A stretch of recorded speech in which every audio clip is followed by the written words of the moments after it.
Assalamualaikum warahmatullahi wabarakatuh. Alhamdulillahirabbil alamin. Wa bihi nasta'in ala umurid dunya waddin. Wassalatu wassalamu ala asyrafil anbiya'i wal mursalin sayyidina wa maulana Muhammadin wa ala alihi wa sahbihi ajma'in. Amma ba'du. Yang saya hormati Bapak Ahmad Izzuddin selaku dosen pengampu mata kuliah Qawaid Fiqhiyah dan juga teman-teman rahimakumullah. Di sini saya akan memberikan kultum yang bertemakan ad-dororu yuzalu, yang artinya kemudaratan itu harus dihilangkan, yang merupakan kaidah ke-13 dari Qawaid Fiqih. Qala Allahu fi kitabihil karim, a'udzu billahi minasyaitonir rajim. Bismillahirrahmanirrahim. Wala tudaruhunna litudayyiqu 'alaihim.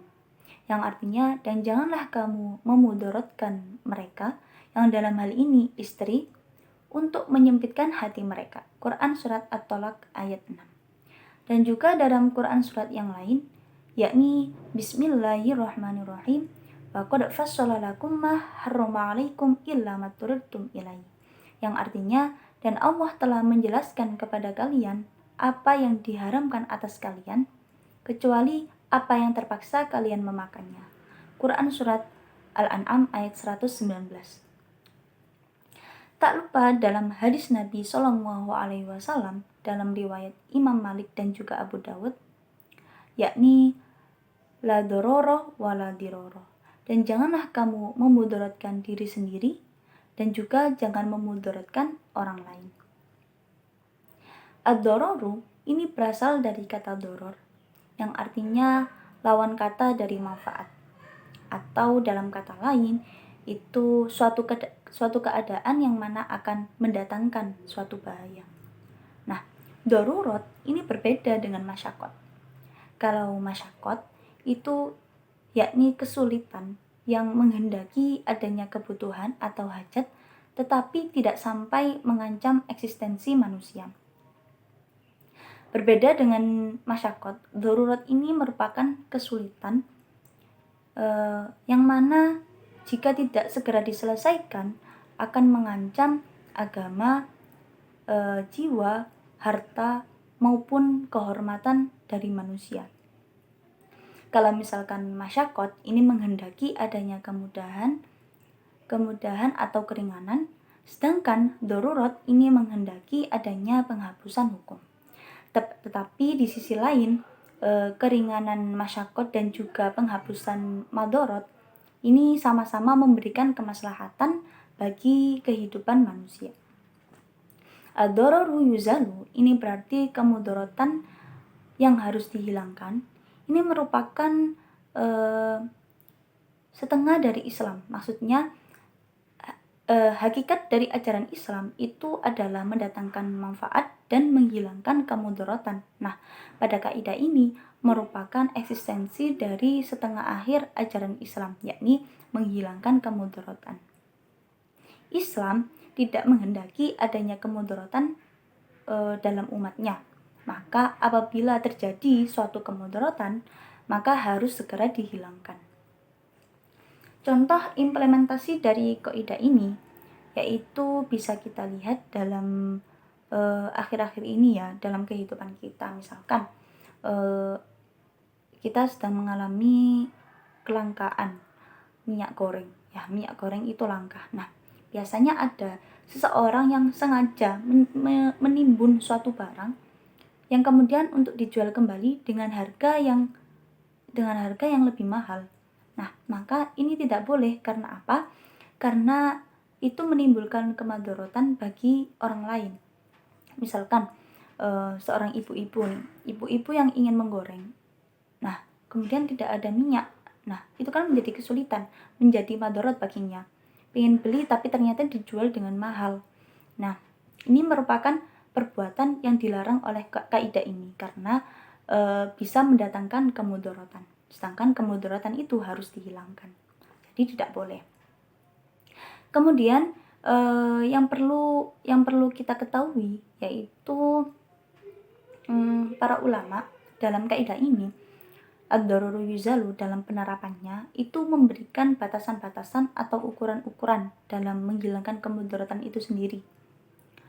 Yang mana batasan-batasan tersebut atau ukuran-ukuran tersebut itu nantinya akan menjadi kaidah yang merupakan cabang dari kaidah ini. Jadi cabang dari kaidah ad-daruru yuzalu. Sebenarnya ada banyak, tetapi di sini saya akan mencontohkan 2 contoh di antaranya. Yang pertama, batasannya tersebut adalah ad-daruru yuzalu. Ketika penerapannya itu tidak boleh sampai mendatangkan kemudaratan baru yang mana kemudaratan tersebut itu malah lebih besar, seukuran atau lebih besar. Jadi menghilangkan kemudaratan itu tidak boleh sampai menimbulkan kemudaratan baru yang seukuran atau malah lebih besar bahayanya, mudaratnya.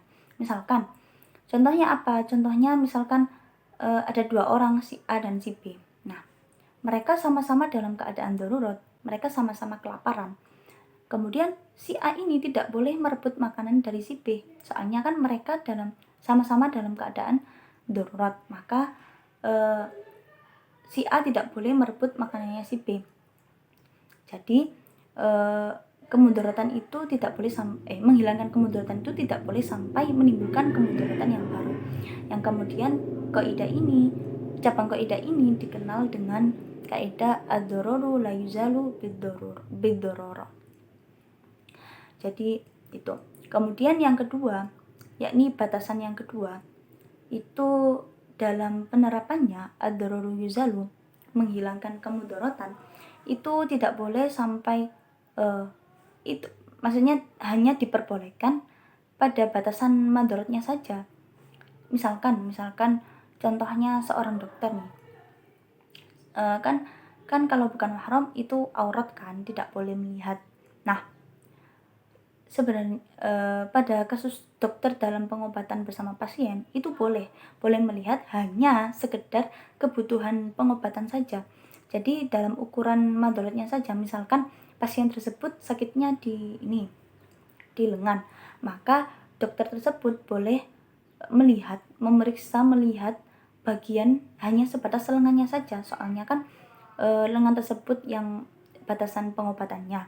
Jadi tidak boleh melihat yang lain, melihat kepala, rambut, kaki atau yang lain, itu tidak boleh, hanya sebatas yang diperlukan dalam pengobatannya saja. Contoh yang lain misalkan ketika kita dalam keadaan darurat, tidak ada makanan, hanya ada bangkai, maka kita kan diperbolehkan makan bangkai tersebut, tetapi ya hanya sebatas menyambung hidupnya saja, dengan kata yang kalau kata kasarnya supaya tidak mati, hanya sebatas supaya tidak mati gitu. Jadi tidak boleh misalkan ada bangkai ini terus dimasak, di segala macam, dikasih apa biar enak, itu tidak boleh. Atau makan sampai kenyang, sampai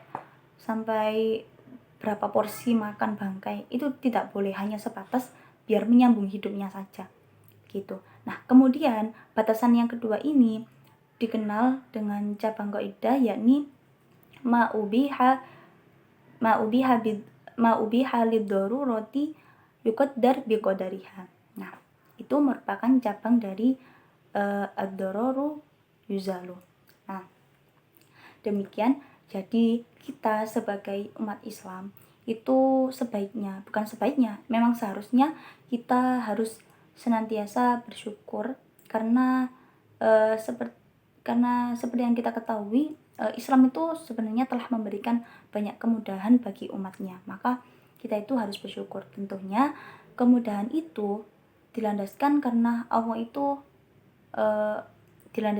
Allah memberikan kasih sayangnya kepada kita. Jadi sebagai wujud kasih sayang Allah kepada kita, itu maka banyak sekali kemudahan yang jika kita cari, itu banyak sekali ya kemudahan dalam Islam itu untuk hambanya.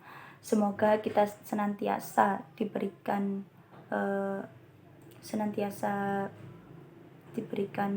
keistiqomahan dalam bersyukur di jalannya. Wallahu a'lam bishawab. Yumkinu ila hadha minni. Syukran ala ihtimamikum. Wallahul muwafiq ila aqwamit thoriq.